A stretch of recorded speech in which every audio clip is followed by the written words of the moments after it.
Alors, nous allons faire une série de vidéos sur la notion d'inégalité et nous allons essayer justement de commencer à manipuler des inégalités données. Donc, par exemple, nous allons considérer la première inégalité 1 plus petit que 1 plus petit que 2, admettons. Donc, on a une variable a qui est comprise entre 1 et 2. Et on va essayer, donc, sur cette inégalité et sur d'autres, d'appliquer ce qu'on appelle les opérations élémentaires, telles que l'addition, la soustraction, la multiplication, la division, et regarder finalement ce qui se passe lorsqu'on applique toutes ces opérations élémentaires, qu'est-ce qui se passe au niveau notamment des changements de signe ou du manque de changement de signe justement. Dans des vidéos ultérieures, nous regarderons comment additionner plusieurs inégalités. Pour l'instant, on se concentre sur une unique inégalité et on lui applique des opérations classiques, et on regarde ce qui se passe. Donc dans cette vidéo-ci, on va voir l'addition, soustraction et la multiplication. Et dans la prochaine, on verra comment est-ce qu'on inverse une inégalité, c'est-à-dire calculer 1 sur A. Entre quoi et quoi 1 sur A va-t-il être compris? Donc pour l'addition et la soustraction, c'est en fait le cas le plus simple. Vous avez vu dans le passé que lorsque vous additionnez un réel quelconque à une inégalité, en fait ce qui se passe, c'est le truc le plus naturel, c'est-à-dire que de tous les côtés, le réel s'ajoute et il n'y a pas de changement de signe. Donc si on se donne un réel dans R, et qu'on l'ajoute à tous les membres de l'inégalité, il se passe que comme 1 est plus petit que A qui est plus petit que 2, on va se retrouver avec 1 plus B, plus petit que A plus B, plus petit que 2 plus B. Et j'insiste sur le fait que ceci est vrai quel que soit le signe de B, c'est-à-dire que si B est positif, si B est négatif, quel que soit ce signe, il n'y aura pas de changement de signe dans les inégalités, c'est-à-dire que ça reste avec le même sens. On ne change pas le sens des inégalités. Alors une des raisons pour lesquelles je dis ça, c'est simplement parce que lorsqu'on va multiplier une inégalité, ça ne va pas se passer de la même façon. On verra ça tout à l'heure. Alors avant de passer à la multiplication, ce que j'aimerais faire de manière systématique, en fait quelle que soit l'opération qu'on va traiter, c'est de voir graphiquement, d'essayer de retrouver graphiquement pourquoi le passage de là à là est complètement naturel. En fait. Donc pour ça, ce qu'on va faire, c'est que sur l'axe des abscisses, on va représenter l'inégalité. On a dit que A était compris entre 1 et 2, donc on place le point 1, on place le point 2, et au milieu de ça, on va placer un certain point A qui va être donné. Et on va essayer de regarder ce que ça donne lorsque l'on ajoute une constante B, qu'elle soit positive ou négative à côté. Alors pour essayer d'être le plus concret que possible, ce qu'on va faire, c'est qu'on va choisir la constante B, par exemple, B est égal à 1, typiquement, pour commencer par quelque chose de positif. Choisir B égale 1 revient à ajouter 1 à tout le monde. En fait, rajouter 1 à tout le monde, ça revient finalement à calculer l'image de chacun de ces points par la fonction x plus 1, la fonction qui a x associe x plus 1. La fonction y, enfin f de x égale x plus 1, est une fonction qui est, dans la représentation graphique, est une droite, qui est d'ordonnée à l'origine 1 et de coefficient directeur 1. Donc elle passe par les points 1, 1, elle passe par 1, elle est de coefficient directeur 1.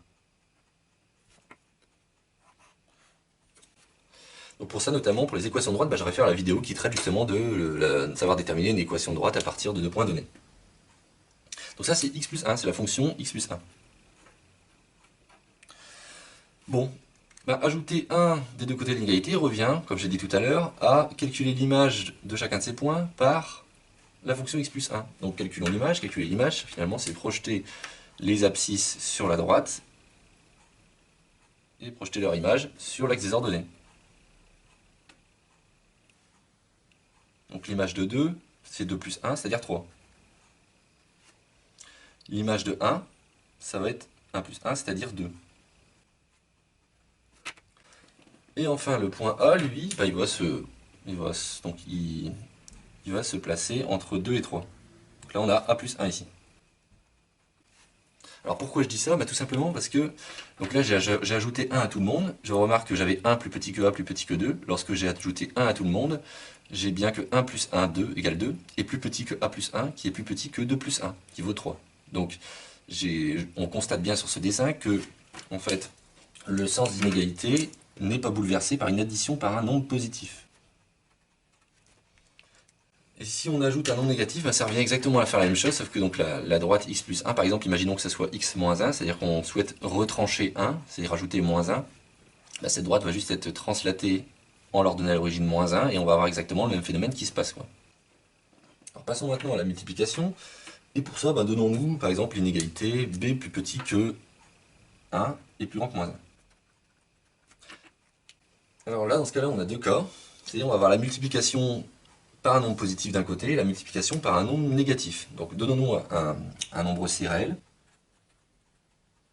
Si C est positif, il va se passer quelque chose. Et si C est négatif, il va se passer autre chose. Alors on va essayer de deviner cette fois-ci, faire la démarche inverse, c'est-à-dire cette fois-ci de deviner avec le dessin ce qui va se passer. Donc de la même manière tout à l'heure, ce que je vais faire, c'est que je vais placer B entre 1 et moins 1. Donc on va placer 1 par exemple ici, et on va placer moins 1 ici.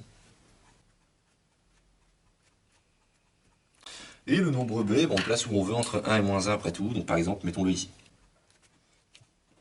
Bon, alors on souhaite multiplier une inégalité par un nombre positif, c'est-à-dire typiquement ce que j'aimerais ici c'est être capable de savoir entre quoi et quoi est compris BC dans le cas où C est positif et entre quoi et quoi est compris BC quand C est négatif.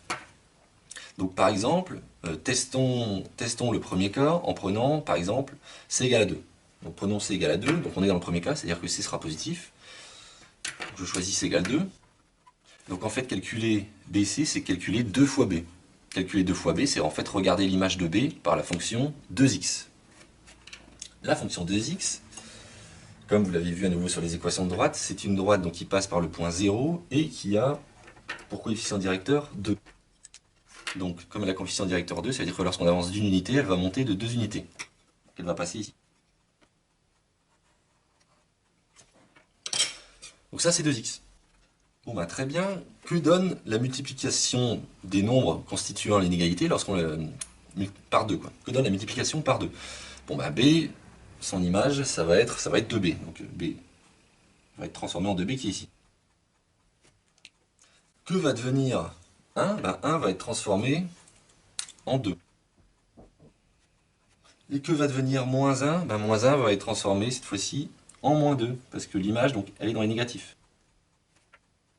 Donc un petit peu ce qui se passe. Là on avait donc B qui était plus grand que moins 1 et plus petit que 1. Donc, ce qui se passe, c'est que l'image de 1, elle est toujours plus grande que l'image de B. Et l'image de B, elle est aussi toujours plus grande que l'image de moins 1. Donc, résultat des courses, ce qui se passe, c'est que finalement, lorsqu'on multiplie on a multiplié par 2 qui est positif, on n'a pas changé le sens des inégalités. C'est-à-dire que l'ordre qui est ici, lorsqu'on calcule l'image, il est conservé. C'est exactement ce qui se passe de manière générale. Lorsqu'on multiplie par un nombre positif une inégalité, on se retrouve, en ne changeant pas les inégalités, avec donc B fois C, qui est plus petit que 1 fois C, c'est-à-dire C, qui est plus grand que moins 1 fois C, c'est-à-dire moins C. Alors la question c'est qu'est-ce qui se passe maintenant dans le cas négatif? Donc dans le cas négatif, tiens, changeons maintenant de C, prenons C est égal par exemple à moins 2 cette fois-ci. C égale moins 2. Si C égale à moins 2, et qu'on souhaite multiplier B par moins 2, en fait on souhaite calculer l'image de B par la fonction f de x égale moins 2x. Donc traçons la fonction moins 2x. La fonction moins 2x, en fait, c'est une droite qui passe également par 0, mais qui est de coefficient directeur moins 2. C'est-à-dire que lorsqu'on avance d'une unité, on va descendre de 2 unités. Donc lorsqu'on avance de 1, on va être en moins 2. Donc on passe ici.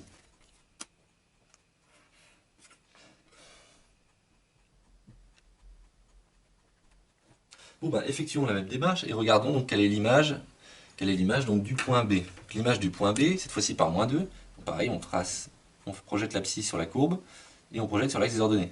Donc ici on va avoir moins 2B. Donc l'image de B, c'est sur moins 2x, et c'est moins 2B. Quelle est l'image de 1 par moins 2x? L'image de 1 par moins 2x, c'est pareil, on projette tout ça sur la courbe, hop, et puis on arrive cette fois-ci, tiens donc, en moins 2. Et enfin, quelle est l'image de moins 1 par moins 2x? Cette fois-ci, ça va être dans les positifs, c'est-à-dire qu'on monte ici, hop, et on se retrouve, donc moins 2 fois moins 1, c'est égal à 2, donc du coup on se retrouve en 2. Bon, résultat des courses, qu'est-ce qui s'est passé? Donc on avait B qui était compris entre moins 1 et 1, et en fait ce qu'on remarque cette fois-ci, lorsqu'on a multiplié par moins 2 qui est négatif, ce qui se passe c'est qu'on va avoir une inversion des bornes, c'est-à-dire que la borne moins 1 cette fois-ci est devenue, qui était inférieure à B, lorsqu'on a pris l'image par moins 2x, cette borne moins 1 est devenue supérieure à moins 2B. Donc quand on a multiplié par moins 2, en fait on a changé le signe des inégalités. C'est-à-dire que B était plus grand que moins 1, et maintenant moins 2B est plus petit que 2. Et pour l'image de 1, ben, 1 qui était supérieur à B est devenu, son image est devenue inférieure à l'image de B. C'est-à-dire que moins 2B cette fois-ci est plus grand que moins 2 graphiquement. Donc au final, en fait, ce qui se passe, lorsqu'on multiplie par un nombre négatif, on inverse le sens des inégalités. Si bien que ben, BC va être cette fois-ci plus grand que 1 fois C et va être plus petit que moins 1 fois C. Lorsque, évidemment, C est négatif. Lorsque C était positif, les inégalités étaient dans l'autre sens. Au passage, c'est quelque chose de moral, puisque C, si C est négatif, donc cette partie-là est négative, et moins C par contre est positif, donc nécessairement moins C doit être plus grand que C, donc c'est cohérent. Si on avait le sens inverse, on aurait pu constater directement qu'il y avait un problème. Voilà, donc ce qu'il faut retenir essentiellement de cette vidéo, ce sont ces deux choses, c'est-à-dire qu'est-ce qui se passe lorsqu'on additionne ou on soustrait, donc là c'est pareil, c'est la même chose, on ne change rien, on soustrait de tous les côtés, ou on ajoute de tous les côtés, ça ne change pas le sens des inégalités. En revanche, pour la multiplication, ça dépend du signe, du réel par lequel on multiplie l'inégalité qu'on est en train d'étudier. Donc dans une prochaine vidéo, nous verrons ce qui se passe lorsqu'on fait une inversion d'inégalité, c'est-à-dire lorsqu'on regarde entre quoi et quoi est compris 1 sur B.